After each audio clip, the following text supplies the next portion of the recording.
The autumn leaves crunched beneath my feet as I walked up the familiar stone pathway to my parents' house in suburban Cincinnati. The two-story colonial home stood as pristine as ever, its white picket fence and manicured lawn screaming, "American Dream Achieved." But as I adjusted my grip on 6-year-old Emma's small hand, something felt different this time. Maybe it was the way the afternoon light cast longer shadows, or maybe it was the knot in my stomach that had been growing tighter with each family gathering. "Mommy, why do we always have to come here?" Emma asked, her voice barely above a whisper. She'd been asking this question more frequently lately, and each time I struggled to find an answer that didn't reveal my own growing discomfort. "Because family is important, sweetheart," I replied, though the words felt hollow in my mouth. "Grandma and Grandpa love seeing you." The front door opened before we reached it, and my mother appeared, her silver hair perfectly coiffed, wearing her signature pearls and a smile that never quite reached her eyes. Margaret Henderson was the epitome of old-school propriety, the kind of woman who believed that appearances mattered more than anything else. "Olivia, darling, and my precious Emma." She swept down to embrace her granddaughter, but I noticed how Emma's body tensed slightly.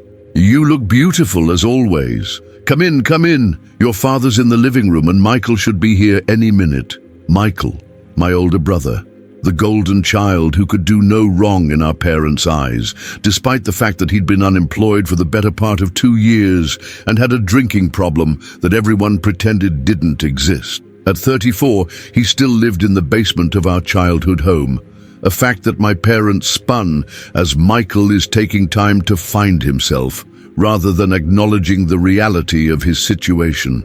The house smelled of my mother's signature pot roast and the faint scent of lemon furniture polish. Everything was exactly as I remembered from my childhood. The family photos, arranged just so on the mantel, the antique furniture that we were never allowed to touch as children, the Persian rug that had been in the family for generations. It was a museum of perfection, and I'd never felt more out of place. "Dad's watching the game," Mom continued, leading us toward the living room. "The Bengals are playing, and you know how he gets." Indeed, I did know. Robert Henderson was a man of few words who expressed his emotions primarily through frustrated yells at the television during football season. He was a retired insurance executive who'd spent 40 years building a comfortable life for his family, and he expected that life to remain exactly as he'd designed it. "Hey, Dad," I called out as we entered the living room. He looked up from his recliner, his grey eyes softening slightly when he saw Emma. "There's my girl," he said, opening his arms for a hug. Emma ran to him, and for a moment I saw the grandfather I'd hoped he would be, warm, loving, present. But the moment passed quickly as his attention returned to the television. "Olivia, pour yourself some wine," Mom said, bustling about the room, adjusting pillows that didn't need adjusting. "I got that Chardonnay you like. Michael should be here soon. He's been looking forward to seeing Emma." That knot in my stomach tightened further. Michael's interactions with Emma had been concerning lately. Nothing I could put my finger on exactly, but something felt off. The way he would grab her a little too roughly when she didn't want to hug him.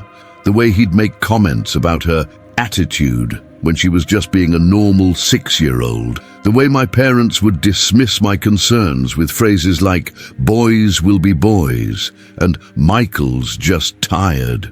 But as if summoned by my thoughts, the front door slammed shut and heavy footsteps echoed through the hallway. Michael appeared in the doorway, his dark hair disheveled, his clothes wrinkled, and the telltale smell of alcohol wafting from him, despite it being only 4 in the afternoon. "Well, well, well," he said, his voice carrying that edge that I'd learned to recognize as a warning sign. "If it isn't my perfect little sister and her perfect little daughter." "Michael," I said carefully, "how are you doing?" "Oh, you know, living the dream," he replied sarcastically, dropping onto the couch with enough force to make the cushions bounce. "Still unemployed, still single, still living in Mom and Dad's basement. But hey, at least I'm not a single mom struggling to make ends meet, right?" The comment stung, but I'd learned not to rise to his bait. Since my divorce 2 years ago, Michael had taken every opportunity to remind me of my failures, as he called them. My parents, of course, never corrected him. "Michael, don't start," Mom said, but her tone was more pleading than authoritative. "It's Sunday dinner. Let's just have a nice family meal." "I'm just saying," Michael continued, his eyes fixed on Emma, who had moved closer to me. "Some of us have to work for a living instead of relying on alimony and child support." "That's enough," I said firmly, but my father's voice cut through the tension. "Michael's right, Olivia. You can't expect to rely on David forever. You need to think about your future, about Emma's future." The betrayal hit me like a physical blow. My own father, taking Michael's side as usual. My divorce had been necessary. David had been emotionally abusive, controlling, and had cheated on me multiple times. But my parents had never accepted that. In their world, divorce was failure, period. "I have a job, Dad," I said, trying to keep my voice steady. "I'm a freelance graphic designer. I'm building my client base." "That's not a real job," Michael scoffed. "That's a hobby." Emma pressed closer to me, and I could feel her tension. At 6 years old, she was already learning to read the room, to sense when adult conversations were becoming dangerous territory. "Can we watch cartoons, Mummy?" she asked quietly. "Of course, sweetheart," I said, reaching for the remote, but Michael was faster. "No cartoons," he said, snatching the remote away. "We're watching the game." "Michael, she's 6, I said, my patience wearing thin.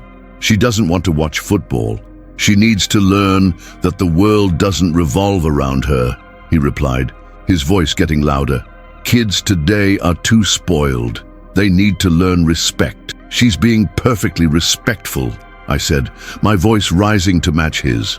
"She's 6 years old, and she asked politely." "Don't tell me how to handle kids," Michael snapped. "At least I'm not raising a brat." The room fell silent. Even the television seemed to fade into the background as the weight of his words settled over us. Emma's hand found mine, and I could feel her trembling slightly. "Michael," my mother said weakly, "that's not nice." "It's not nice, but it's true," he replied, his eyes never leaving Emma's face. "Look at her. She's already learning to manipulate just like her mother." That was it. I'd had enough. "We're leaving," I said, standing up and taking Emma's hand. "Come on, sweetheart, let's go." "Oh, running away again?" Michael called after us. "That's your solution to everything, isn't it?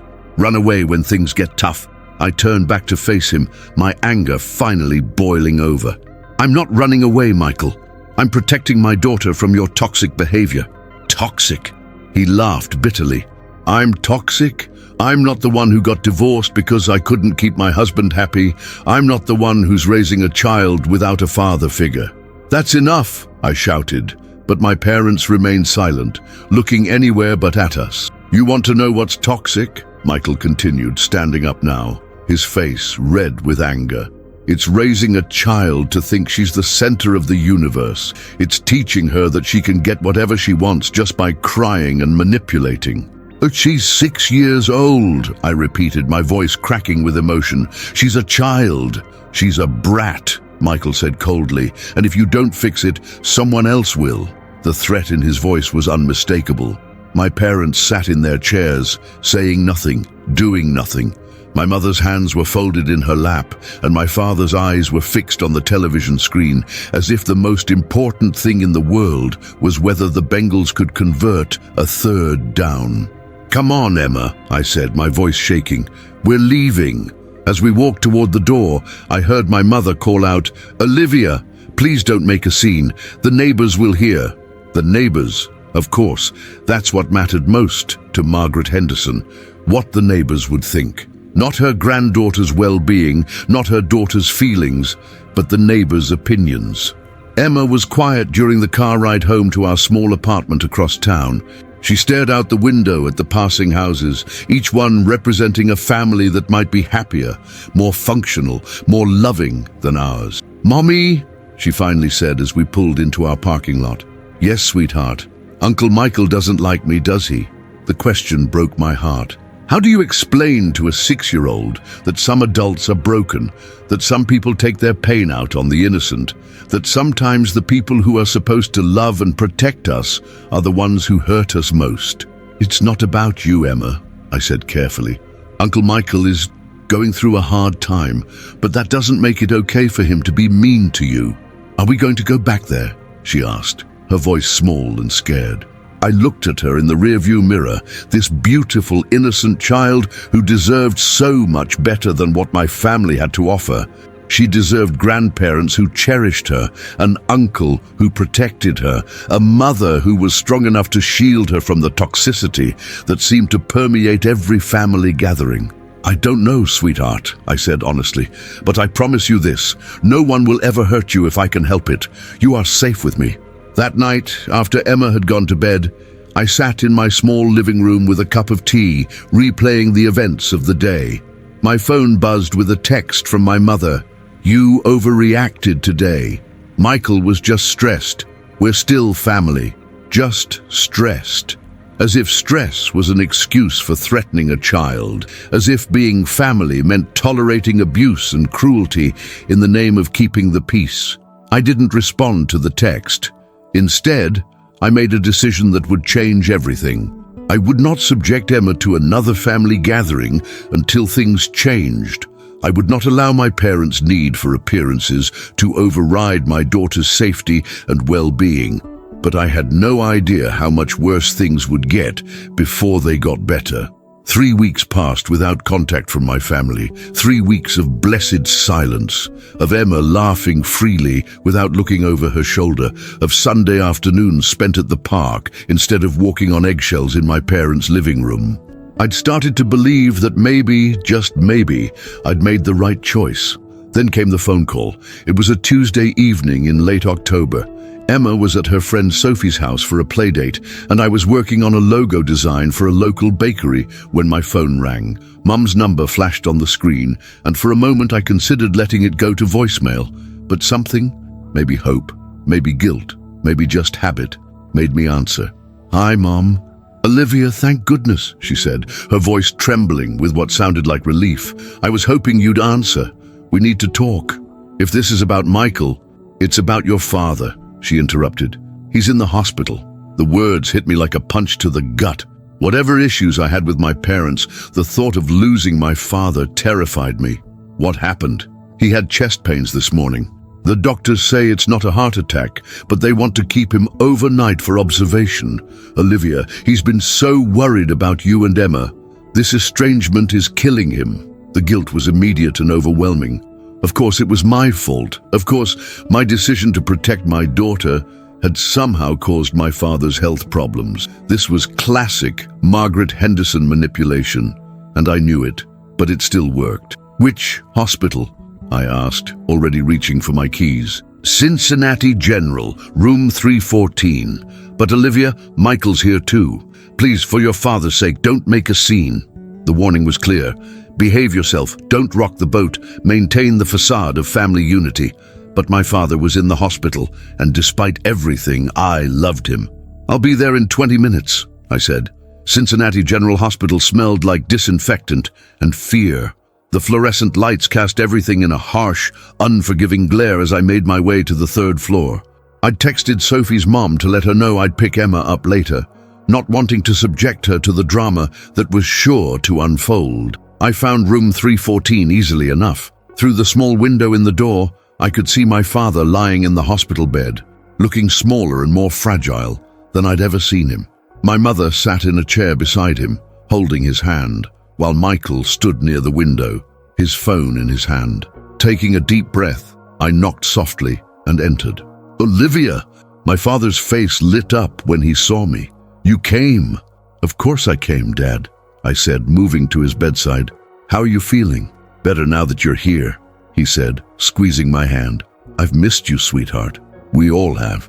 I glanced at Michael, who was watching me with an expression I couldn't quite read. He looked tired, hungover, and irritated, his usual state these days. The doctors say it's just stress, Mom said, her voice carrying a not-so-subtle accusation. His blood pressure has been through the roof lately. I'm sure it's nothing serious, I said, though I could see the worry lines etched deeper into my father's face. Have they said when you can go home? Tomorrow morning, if everything looks good, he replied. But Olivia, we need to talk about what happened. This family is falling apart. Dad, you need to rest. No, I need to fix this, he said, his voice stronger now. Michael, come over here. Michael approached reluctantly, his hands shoved deep in his pockets. Up close, I could smell the alcohol on his breath, and it wasn't even 7 o'clock. Now, Dad said, I don't know what happened at dinner a few weeks ago, but we're going to resolve this right now. We're family and family sticks together. Dad, it's not that simple, I began. It is that simple, he interrupted. Michael, apologize to your sister. Michael's jaw clenched. For what? For whatever you said that upset her. I didn't say anything that wasn't true, Michael muttered. Michael, Mum said in her warning tone, your father is asking you to apologize. Fine, Michael said, his voice dripping with resentment. Sorry, Olivia. Sorry for telling the truth about your parenting. That's not an apology, I said, my anger flaring. That's you doubling down on being an ass. Olivia, Mum gasped. Language. Are you serious right now? I asked, looking between my parents. He just insulted me again, and you're concerned about my language. You're both being ridiculous, Dad said, his voice tired. Michael, give your sister a real apology. Olivia, accept it graciously. We're going to put this behind us. No, I said quietly. We're not. The room fell silent. My father's eyes widened as if he couldn't believe what he'd just heard. Excuse me, he said. I said no, Dad. We're not just going to put this behind us. Michael threatened my daughter. He called her a brat. He was cruel to a 6-year-old child, and you and Mom said nothing. He was having a bad day, Mom started. Everyone has bad days, I interrupted. But not everyone takes it out on children. Not everyone threatens children. I never threatened anyone, Michael said, his voice rising. I just said that someone needs to teach that kid some respect. Listen to yourself, I said, turning to face him fully. You're talking about a 6-year-old, like she's some kind of problem that needs to be solved. She's a child, Michael. She's your niece. She's a spoiled brat who needs discipline, he replied, his eyes flashing with anger, and you're too weak to give it to her. That's enough, Dad said, but his voice lacked its usual authority. The heart monitor attached to his chest began beeping faster. No, it's not enough, I said, my voice gaining strength. I'm done pretending this is normal. I'm done exposing my daughter to this toxicity just to keep the peace. Toxicity? Mom said, her voice shrill. We're your family, Olivia. We love Emma. Love? I laughed bitterly. Is that what you call it when you sit there and say nothing while your son verbally abuses your granddaughter? Is that love? Michael doesn't abuse anyone, Dad said, though he couldn't meet my eyes. He just has strong opinions about child rearing. Strong opinions? I could feel my voice getting louder, but I couldn't stop myself.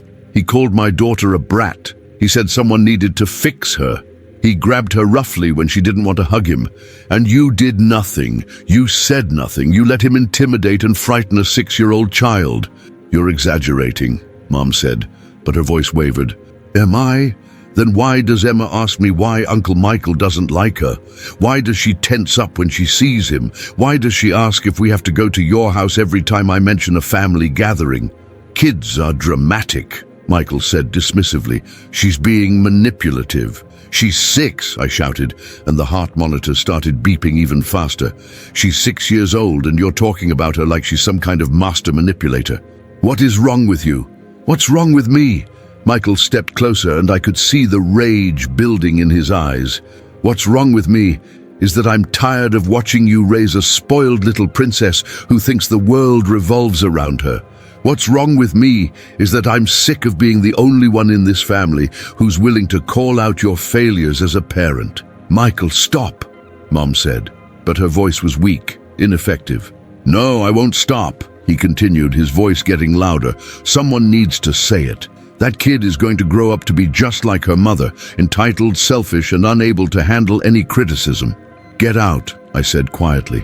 What? Get out of this room, now. "You don't get to tell me what to do," Michael snarled. "This is my family too." "Then act like it," I said, my voice deadly calm. "Act like someone who loves his niece instead of someone who sees her as a problem to be solved." "I never said I didn't love her," Michael said, but his voice lacked conviction. "You don't have to say it," I replied. "Your actions speak loud enough." The room fell silent again, except for the increasingly rapid beeping of the heart monitor. A nurse appeared in the doorway, drawn by the sound. "Is everything okay in here?" she asked, her eyes moving between us. "We're fine," Mom said quickly. "Just a family discussion." "I need to ask you to keep your voices down," the nurse said, checking Dad's monitor. "Mr. Henderson, your heart rate is elevated. Are you experiencing any chest pain?" "No," he said, but his face was pale and sweaty. "I'm fine." "I think it might be best if we limited visitors for now," the nurse said diplomatically. "Perhaps 1 or 2 family members at a time." "I'll stay," Mum said immediately. "And I'll go," I said, grabbing my purse. "Dad, I hope you feel better. I love you." "Olivia, wait." But I was already walking toward the door. I couldn't stay in that room any longer, couldn't pretend that this was normal, couldn't continue to enable their dysfunction. "This isn't over," Michael called after me. I turned back to look at him, this man who shared my DNA but felt like a stranger. "Yes, it is," I said. "It's over until you can learn to treat my daughter with respect." "She's not your daughter," he said, his voice cold. "She's part of this family too." "Then act like it," I repeated. "Act like someone who wants to be part of her life instead of someone who wants to tear her down." I left the hospital that night with a heavy heart and a firm resolve. I loved my parents, but I loved my daughter more, and I would not sacrifice her well-being for the sake of family harmony. But as I drove home through the dark Cincinnati streets, I had no idea that the worst was yet to come. 3 days later, my father came home from the hospital. He called to let me know he was okay, and we had a brief, stilted conversation about his recovery. He didn't mention the argument in the hospital room, and neither did I. 2 weeks after that, Emma and I were at the grocery store when we ran into my mother in the produce section. She looked tired, older somehow, and for a moment I felt a pang of guilt. "Olivia," she said, her voice carefully neutral. "Emma, sweetheart, how are you?" "Hi, Grandma," Emma said politely, but she stayed close to me. "Your father's doing much better," Mom said, addressing me.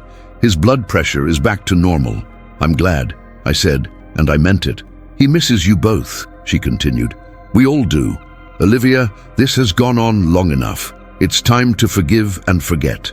"I'll forgive," I said carefully, "when there's something to forgive. But I won't forget. And I won't pretend that what happened was okay." Michael's trying," she said. "He's been asking about Emma." Something cold settled in my stomach. "What do you mean, asking about Emma?" "He wants to make things right," Mom said. "He's been talking about how much he misses her." "No," I said firmly. "Absolutely not. Olivia, be reasonable." "I am being reasonable," I interrupted. "I'm being reasonable by protecting my daughter from someone who has shown nothing but hostility toward her." "He's her uncle," Mom said, her voice rising slightly. "He loves her." "He has a funny way of showing it," I replied.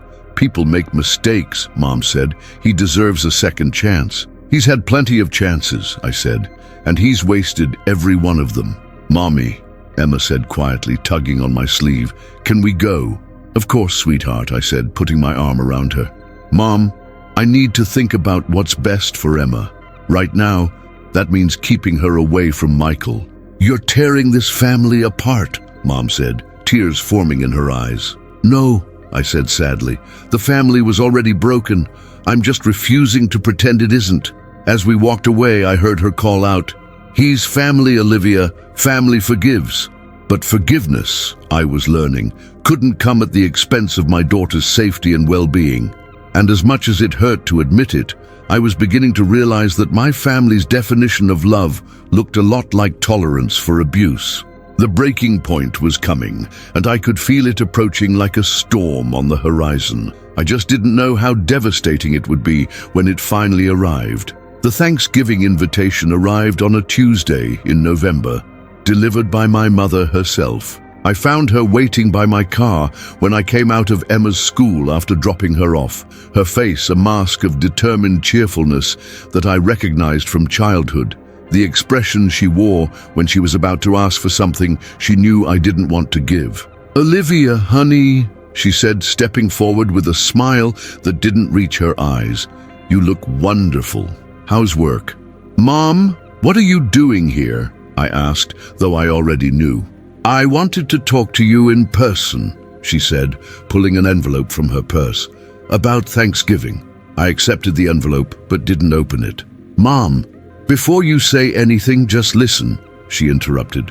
"Your father and I have been talking. We know things have been difficult lately, but it's been 2 months, Olivia. 2 months since we've seen Emma. She's growing up and we're missing it." "That's not my fault," I said quietly.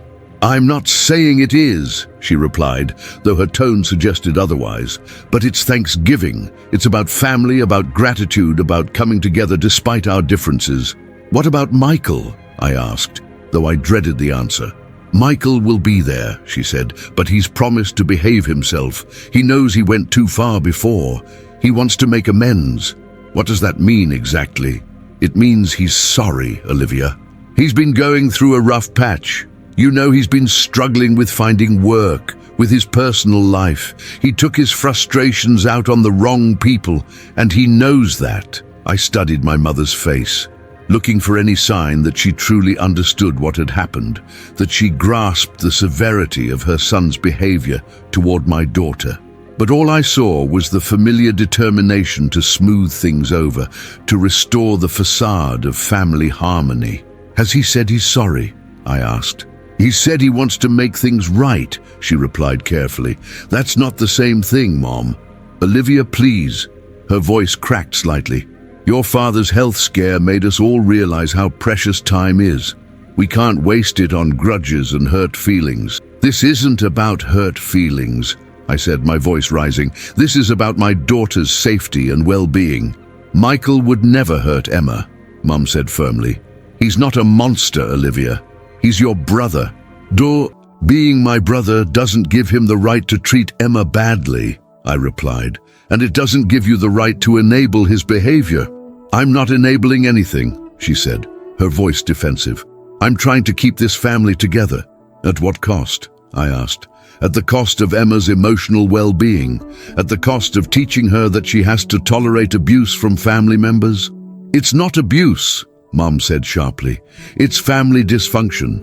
Every family has problems. Not every family has an uncle who calls a 6-year-old a brat and threatens to fix her," I said. "He didn't threaten her," Mom said, but her voice lacked conviction. "Mom, listen to yourself," I said. "You're making excuses for behavior that you would never tolerate from a stranger. Why is it okay when it comes from Michael?" She was quiet for a long moment, her eyes focused on something beyond me. When she finally spoke, her voice was small and tired. "Because he's my son," she said, "and I love him, and I don't know how to help him." For the first time in months, I felt a flicker of sympathy for my mother. She was caught between her children, trying to love us both, trying to keep us all together. But her love was blind to the damage it was causing. "I love him too, Mom," I said softly, "but I love Emma more, and I won't sacrifice her well-being for the sake of family unity." "One dinner, Olivia," she said, her voice pleading. "One Thanksgiving dinner. If things go badly, you can leave, but at least give us a chance to show you that we can do better." I looked at the envelope in my hands, knowing what it contained. A formal invitation to Thanksgiving dinner, written in my mother's careful cursive, probably mentioning gratitude and family and the importance of being together. The same invitation I'd received every year since I'd moved out of my parents' house. "I need to think about it," I said finally. "Of course," Mom said, relief flooding her voice. "Take all the time you need, but Olivia, please remember, we're Emma's family too. We love her, and we want to be part of her life." After she left, I sat in my car for a long time, staring at the envelope. Part of me wanted to throw it away, to maintain the boundaries I'd worked so hard to establish. But another part of me, the part that remembered my father's face in the hospital, the part that still held on to hope that things could change, wanted to give them one more chance.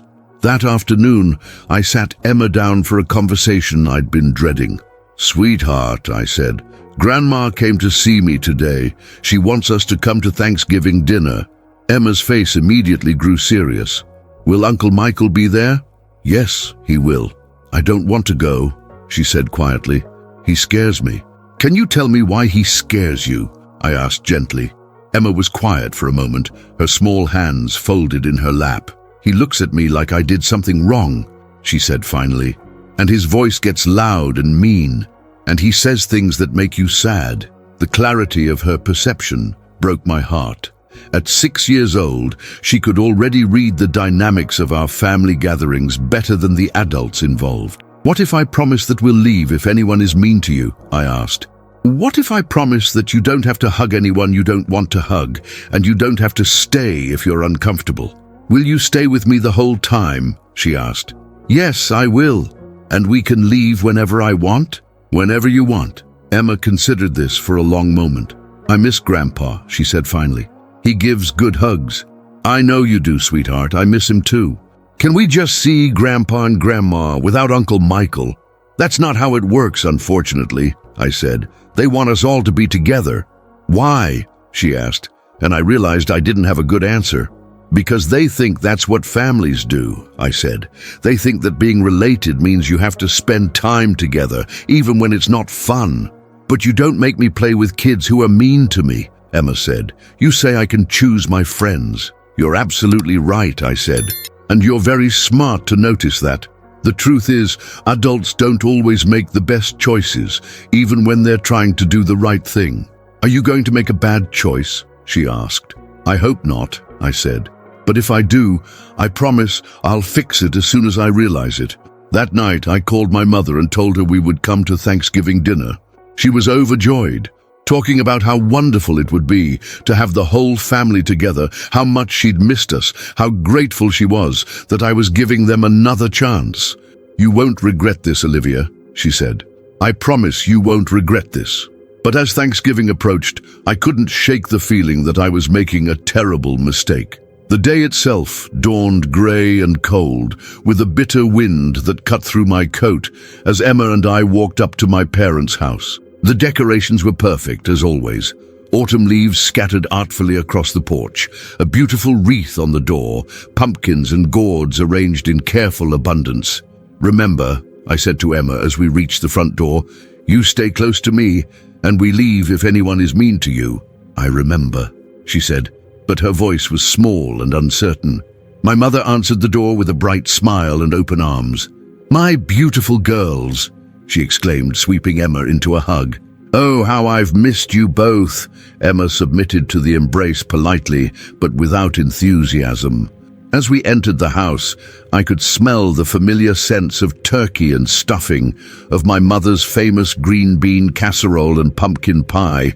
Under other circumstances, it would have been comforting. Today, it just made me nervous. "Your father's in the kitchen," Mum said, leading us toward the back of the house. "He's been so excited about today. And Michael's already here. He's been helping with the cooking." The knot in my stomach tightened. Michael, helping with cooking. In all the years I'd known him, my brother had never voluntarily helped with anything domestic. This felt like a performance, a carefully choreographed show designed to prove how much he'd changed. We found my father at the stove, stirring gravy with intense concentration. He looked better than he had in the hospital, color back in his cheeks, that familiar, steady presence that had defined my childhood. When he saw us, his whole face lit up. "There are my girls," he said, opening his arms wide. Emma ran to him immediately, and I felt a pang of longing watching their reunion. This was what I wanted for her. Grandparents who cherished her, who made her feel safe and loved. "I missed you, Grandpa," Emma said, her voice muffled against his chest. "I missed you too, sweetheart," he said, his voice thick with emotion. "So very much." "Where's Michael?" I asked, though I wasn't sure I wanted to know. "In the basement, getting wine," Dad said. "He should be up in a minute." As if summoned by the mention of his name, I heard footsteps on the basement stairs. Michael appeared in the kitchen doorway, carrying 2 bottles of wine, and I was struck by how different he looked. He'd cleaned up, his hair was combed, his clothes were fresh, and he was actually smiling. "Olivia," he said, his voice carefully neutral, "I'm glad you came." "Michael," I replied, keeping my own voice equally neutral. "And Emma," he said, his smile becoming more genuine. "You've gotten so big. How old are you now?" "6, Emma said quietly, pressing closer to our father. "6, Michael said with exaggerated amazement. "That's practically grown up. Are you in 1st grade?" Emma nodded but didn't say anything else. I could see her tension, the way she was evaluating this new version of her uncle, trying to decide if he was safe. "Well," Mom said brightly, "let's all move to the living room. Dinner won't be ready for another hour."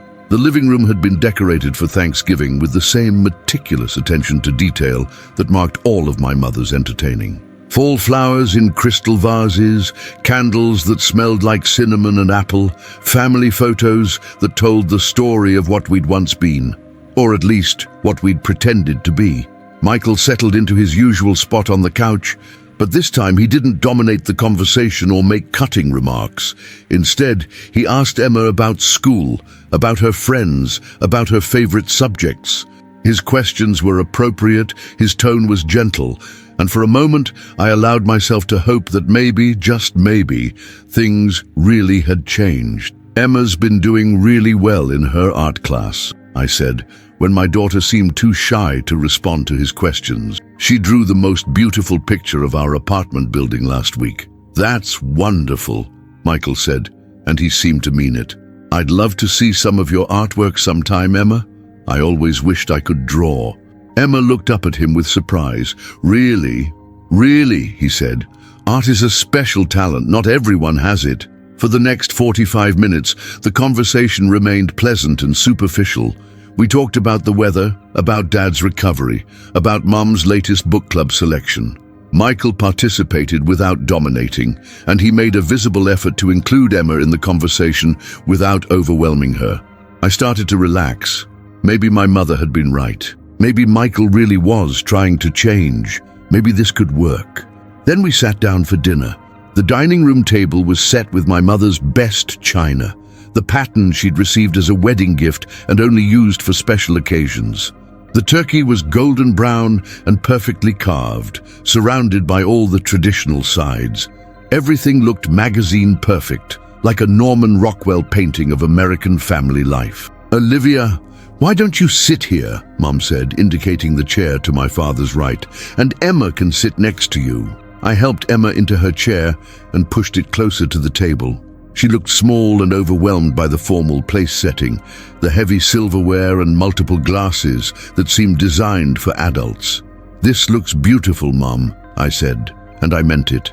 Whatever her faults, my mother was an excellent hostess. "Thank you, dear," she said, beaming with pride. "Now, before we eat, I thought we could go around the table and say what we're grateful for this year." "That's a lovely idea," Dad said, taking his seat at the head of the table. "Michael, why don't you start?" Michael cleared his throat and looked around the table, his eyes lingering on Emma. "I'm grateful for family," he said, "for the opportunity to be here with all of you, and for the chance to make things right." He was looking directly at me as he said this, and I could see what appeared to be genuine remorse in his eyes. Maybe he really had reflected on his behavior. Maybe he really was sorry. "I'm grateful for Dad's health," I said when it was my turn, "and for the chance to be here together." "I'm grateful for my granddaughter," Dad said, reaching over to squeeze Emma's hand. "She brings so much joy to our lives." Emma was too shy to speak when it was her turn, so Mom went next. "I'm grateful that we're all here together," she said, her voice emotional. "Family is everything. No matter what happens, no matter what difficulties we face, we always have each other." The first part of dinner went smoothly. The food was delicious, the conversation was pleasant, and Emma even started to participate a little, telling her grandfather about her new favorite book. I allowed myself to think that maybe I'd been wrong to keep her away for so long. Then Michael had his second glass of wine. The change was subtle at first, a slight loosening of his careful politeness, a hint of his old sarcasm creeping into his voice. But I recognized the signs. I'd grown up with them.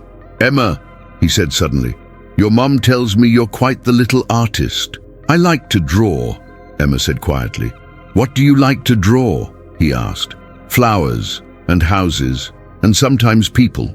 "That's nice," Michael said, his tone still pleasant but with an edge I didn't like. "Do you always get to draw whatever you want?" Emma looked confused by the question. "What do you mean?" "I mean, does your mom let you draw whatever you want, whenever you want, or do you have to follow rules sometimes?" I felt my stomach clench. Where was this going? "There are some rules," Emma said carefully. "Like, I can't draw on the walls." "Of course not," Michael said with a laugh. "That would be naughty, wouldn't it? And what happens when you're naughty, Emma?" "Michael," I said quietly, "where are you going with this?" "I'm just curious about how discipline works in your house," he said, his smile not quite reaching his eyes. "It's important for kids to understand consequences, don't you think?" "Emma understands consequences just fine," I said, my voice firm. "I'm sure she does," Michael said. "But sometimes kids need reminders, don't they? Sometimes they need to learn that they can't always get their way." "Michael," Dad said, his voice carrying a warning, "let's keep things pleasant." "I am being pleasant," Michael said, but his voice was getting louder. "I'm just having a conversation with my niece. Is that not allowed?" Emma was looking between us with growing alarm. She could sense the tension even if she didn't understand its source. "Uncle Michael," she said quietly, "are you mad at me?" "Of course not, sweetheart," he said, but his smile was forced. "I'm just trying to get to know you better. We haven't seen each other in so long." "That's not Emma's fault," I said, my own voice rising. "I didn't say it was," Michael replied, "but someone made the decision to keep her away from her family. Someone decided that we weren't good enough to spend time with." "Michael, please," Mom said, but her voice was weak. "No, I think we should talk about this," Michael said, turning to face me fully. "I think we should talk about how you've been poisoning my niece against her own family." "I haven't poisoned anyone against anyone," I said, struggling to keep my voice calm for Emma's sake. "I've been protecting my daughter." "Protecting her from what?" Michael asked. "From people who love her? From people who call her names and threaten her," I said. "I never threatened her," Michael said, his voice getting dangerously loud. "I just said that someone needed to teach her some respect." "Listen to yourself," I said. "You're doing it again, right now. You're talking about a 6-year-old like she's some kind of problem that needs to be solved." "Maybe she is a problem," Michael said, and the mask finally slipped completely. "Maybe she's a spoiled little brat who's been allowed to think the world revolves around her." The words hung in the air like a physical blow. Emma's face crumpled and she started to cry. "That's it," I said, standing up so quickly that my chair scraped against the floor. "We're leaving." "Sit down, Olivia," Dad said firmly. "We're going to work this out." "No, we're not," I said, reaching for Emma. "Come on, sweetheart, we're going home." "You can't protect her forever," Michael called after us as I lifted Emma from her chair. "Someday she's going to have to learn that she's not special." I turned back to face him, this man who shared my blood but felt like a stranger. "She is special," I said. "She's special because she's kind and loving and innocent. She's special because she doesn't deserve to be talked to like this by someone who's supposed to love her." "She's 6 years old," Michael said, his voice dripping with disdain. "She doesn't know anything about the real world." "You're right," I said. "She doesn't know that adults sometimes use their size and their authority to bully children. She doesn't know that some people take their own pain and disappointment and pour it onto innocent kids. She doesn't know these things because I've been protecting her from people like you." "People like me?" Michael laughed bitterly. "You mean family?" "I mean bullies," I said. "I mean people who think that being related gives them the right to be cruel." "Michael, that's enough," Dad said, but his voice lacked conviction. "No, it's not enough," Michael said, standing up now, his face red with anger. "I'm tired of being the villain in this family. I'm tired of being blamed for everything. Then stop giving us reasons to blame you, I said. What happened next occurred in slow motion. Michael, fueled by alcohol and rage, took a step toward us. Emma, frightened by his raised voice and aggressive posture, shrank back against me. And then, as I tried to comfort my crying daughter, Michael lost what little control he had left. "Stop babying her!" he shouted, reaching out to grab Emma's arm. "Stop letting her manipulate you!" His hand connected with Emma's shoulder, not hard enough to cause physical injury, but firm enough to jolt her small body. She cried out in surprise and fear, and something inside me snapped. I didn't think. I didn't hesitate. I didn't consider the consequences. I saw my brother put his hands on my daughter in anger. I saw the fear in her eyes, and I reacted with the primal fury of a mother protecting her child. My hand moved before my brain could stop it. The sound of palm connecting with cheek echoed through the dining room like a gunshot. Michael staggered backward, his hand flying to his face, his eyes wide with shock. The room fell silent except for Emma's quiet sobs and the sound of my own ragged breathing. "Don't you ever," I said, my voice deadly quiet, "put your hands on my daughter again." Michael stared at me, his hand still pressed to his reddening cheek. For a moment, I thought he might actually understand what he'd done. I thought he might realize that he'd crossed a line that could never be uncrossed. Instead, he smiled. "There she is," he said, his voice full of dark satisfaction. "There's the real Olivia. Not so perfect after all, are you?" "Get away from us," I said, backing toward the door with Emma in my arms. "You hit me," he said, his voice getting louder. "You hit me in front of your daughter. What kind of example is that setting?" "The kind that shows her that no one, not even family, gets to hurt her," I said. "I barely touched her," Michael scoffed. "She's fine. But you just showed your true colors. You're violent, just like..." "Don't," I said, cutting him off before he could finish the comparison to my ex-husband. "Don't you dare." "Olivia, please," Mom said, finally finding her voice. "Let's all just calm down. Michael, you shouldn't have grabbed Emma. Olivia, you shouldn't have hit him, but we can work through this." "No," I said, my voice absolutely certain. "We can't. We're done." "You can't mean that," Dad said, standing up from the table. "We're family." "Family doesn't hurt children," I said. "Family doesn't make excuses for people who hurt children. Family doesn't enable abuse." "It's not abuse," Mom said desperately. "It's just family dysfunction. Call it whatever you want," I said, "but Emma and I won't be part of it anymore." As I carried my daughter toward the front door, I heard Michael call out one last time. "You'll be back," he said. "You need us more than we need you." I stopped at the door and turned around one final time. My parents stood in the doorway of the dining room, looking lost and confused. Michael stood behind them, his hand still pressed to his cheek, his eyes burning with resentment. "No," I said quietly, "I really won't." And with that, I walked out of my parents' house for what I knew would be the last time. The choice was made, the line was drawn, and there would be no going back.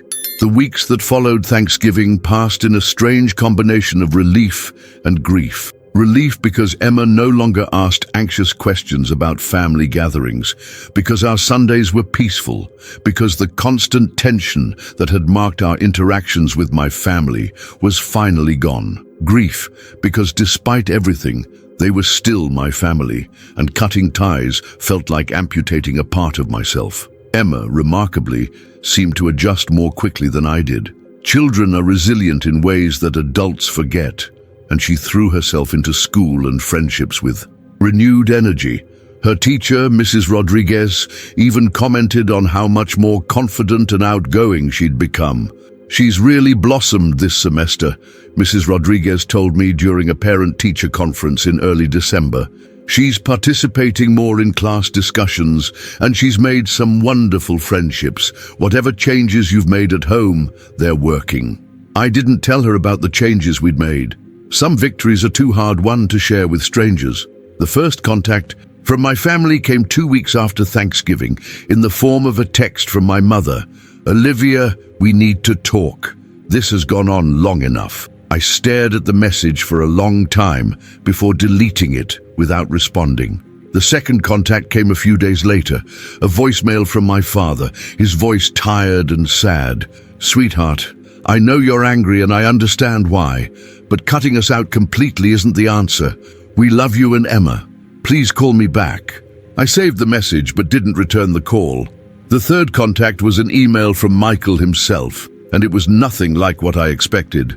"Olivia, I know you probably don't want to hear from me, but I needed to say this. I've been thinking a lot about what happened on Thanksgiving, and I think I owe you an explanation.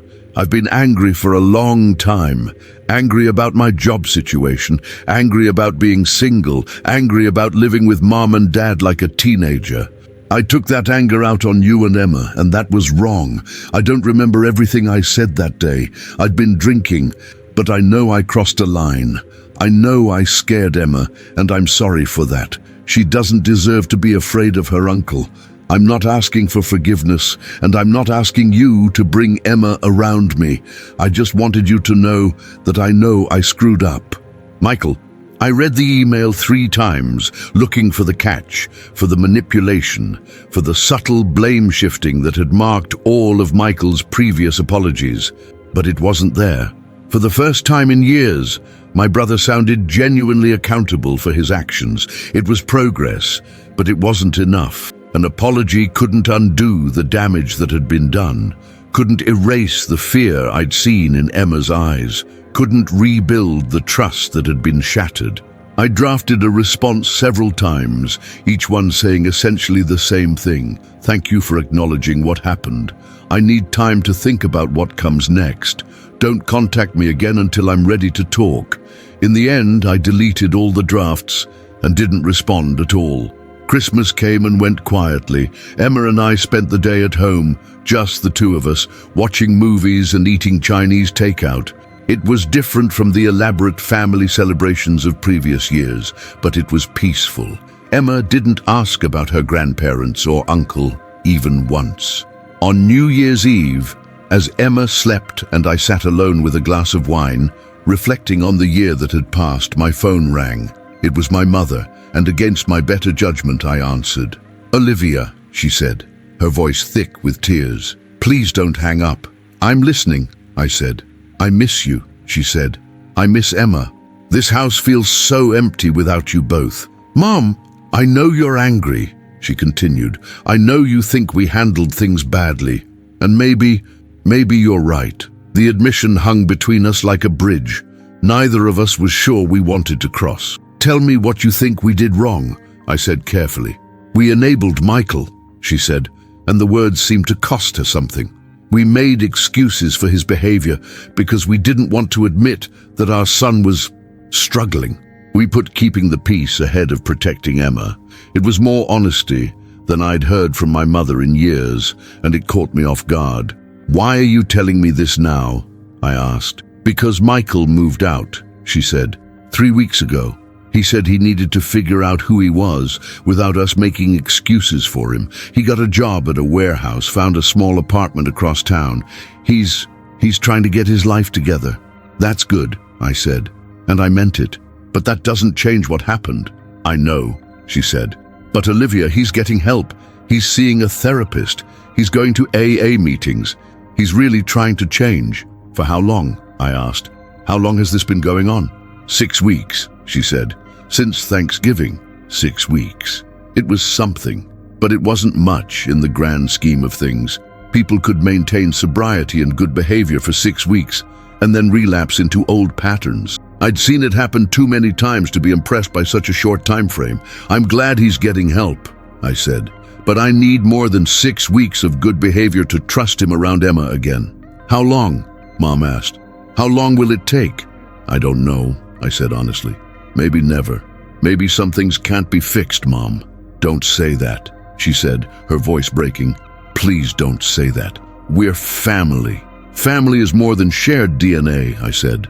"Family is about love and respect and protecting each other. For too long, this family has been about protecting Michael's feelings at the expense of everyone else's safety." "That's not true," she said, but her protest lacked conviction. "Isn't it?" I asked. How many times over the years did you tell me to ignore his comments, to not take things personally, to be the bigger person? How many times did you make excuses for behavior that you would never tolerate from anyone else? She was quiet for a long time. When she finally spoke, her voice was small and defeated.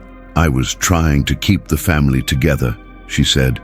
You were trying to keep the family comfortable, I corrected. There's a difference. Keeping a family together means addressing problems, not sweeping them under the rug. So what do we do now? She asked. How do we fix this? I don't know if we can, I said. But if there's any hope of rebuilding something, it has to start with you and Dad accepting that Michael's behavior was unacceptable. Not understandable, not excusable, unacceptable. We do accept that, she said quickly. Do you? I asked. Because on Thanksgiving, when Michael grabbed Emma, neither of you said a word until after I slapped him. You were more concerned about me hitting him than you were about him putting his hands on my daughter. The silence stretched between us, heavy with the weight of unspoken truths. You're right, she said finally. We failed her. We failed you both. It was the first time my mother had ever admitted to failing at anything, and it shocked me into silence. I don't know how to fix this, Olivia, she continued. I don't know how to undo the damage we've done, but I want to try. Your father and I, we want to try. What about Michael? I asked. Michael has to fix himself, she said. We can't do that for him. We tried for too long and it didn't help anyone. And if he doesn't, if he falls back into old patterns, then he won't be welcome in our home when you and Emma are there, she said. I should have said that years ago. I should have protected Emma from the beginning. I felt something shift inside me, a tiny crack in the wall I'd built around my heart. It wasn't forgiveness, not yet, but it was the possibility of forgiveness. I need time, I said.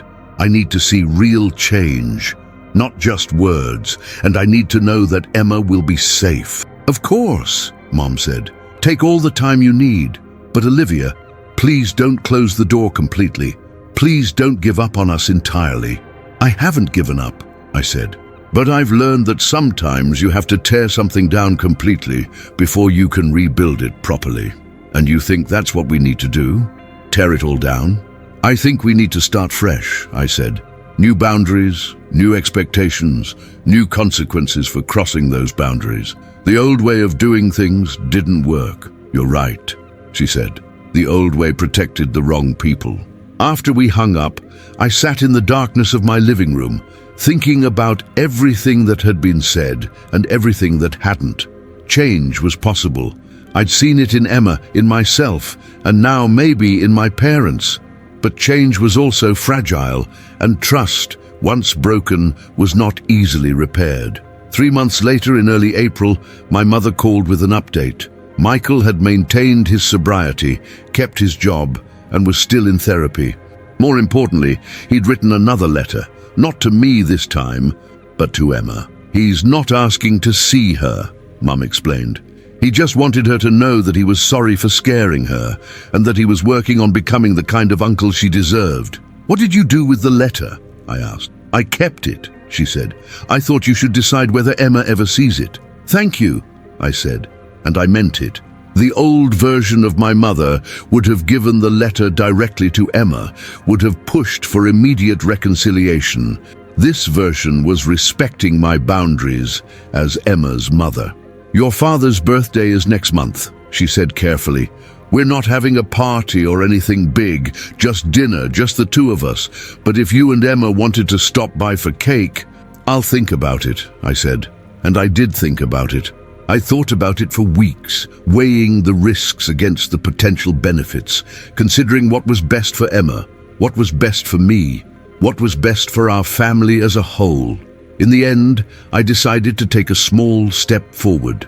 On my father's birthday, Emma and I stopped by my parents' house for an hour. Just cake, just conversation, just the four of us. Michael was not there. He was working, my mother explained, and wouldn't be stopping by. Emma was nervous at first, staying close to me, watching the door as if expecting her uncle to appear at any moment. But gradually, she relaxed. She told her grandfather about her latest art project, showed her grandmother a dance she'd learned in school, ate 2 pieces of birthday cake without anyone commenting on her appetite or her manners. It wasn't perfect.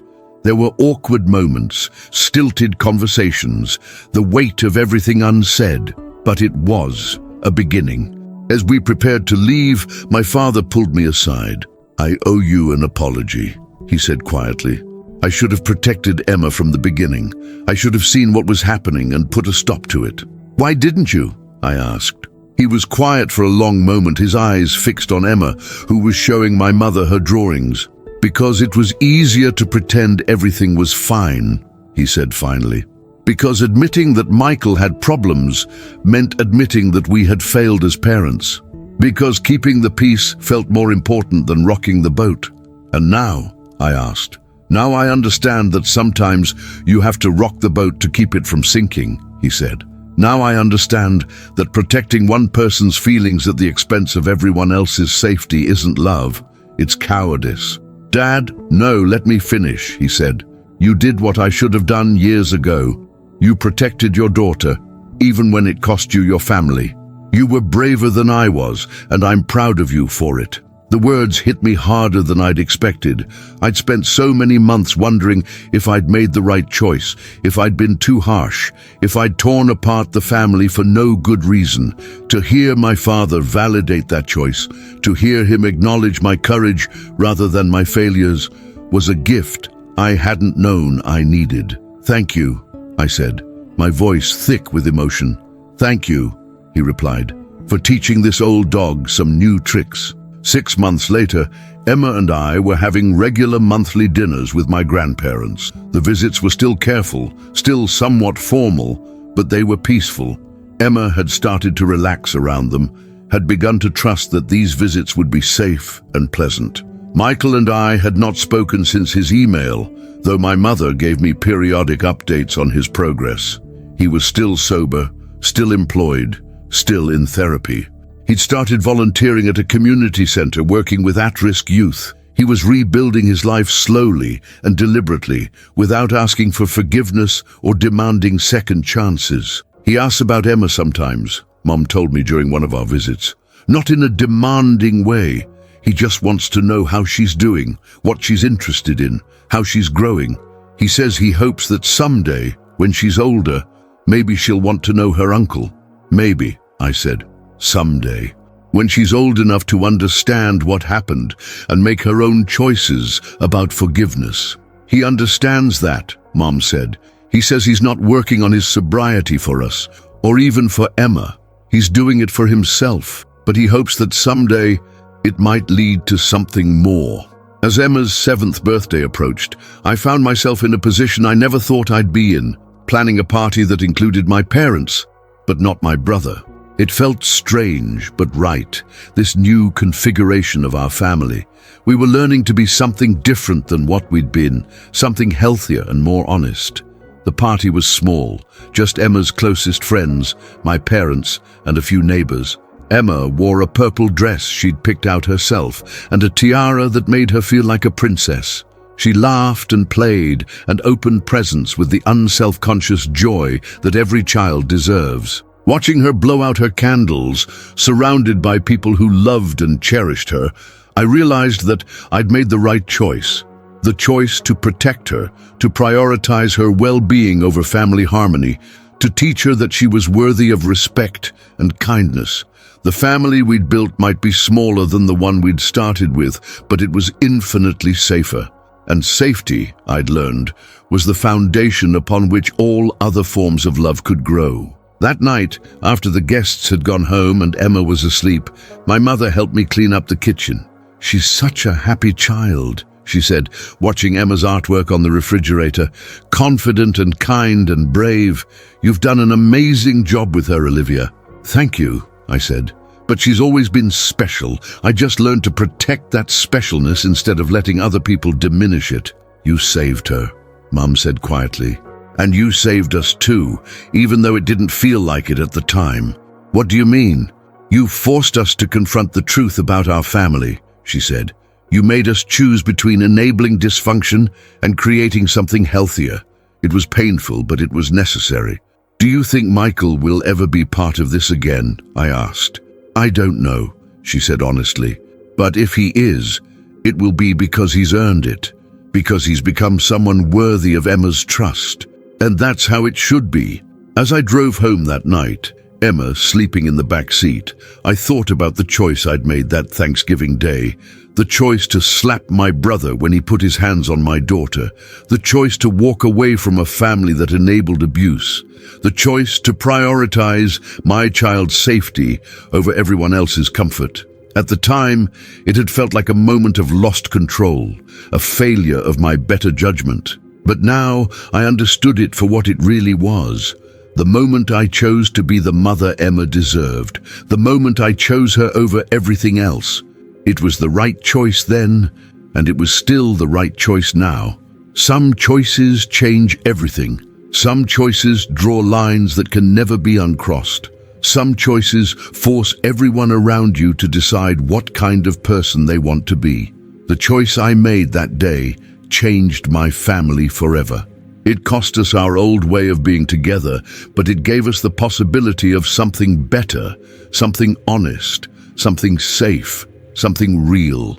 And looking at my beautiful, confident, happy daughter sleeping peacefully in her car seat, I knew I would make the same choice again in a heartbeat. Because that's what love really is. Not the willingness to endure anything for the sake of family unity, but the courage to protect the innocent, even when it costs you everything else. My brother learned that lesson the hard way. My parents learned it too. And I learned that sometimes the most loving thing you can do is refuse to enable the people you love when they're hurting the people you love even more. The family I have now is smaller than the one I started with, but it's built on a foundation of respect and safety and unconditional love. The kind of love that protects rather than enables, that prioritizes the vulnerable rather than the comfortable. It's the family Emma deserves. And it's the family I should have demanded from the beginning. Some choices echo through generations. The choice I made that Thanksgiving will echo through Emma's life, teaching her that she is worthy of protection, that she doesn't have to tolerate abuse from anyone, that she has a mother who will always choose her safety over everyone else's convenience. That's a legacy I can live with. That's a choice I'll never regret. And if Michael ever earns his way back into our lives, it will be on Emma's terms, when she's old enough to set boundaries and confident enough to enforce them. Because the choice isn't just mine anymore. Someday, it will be hers. And I've given her the gift of knowing that she has the right to choose.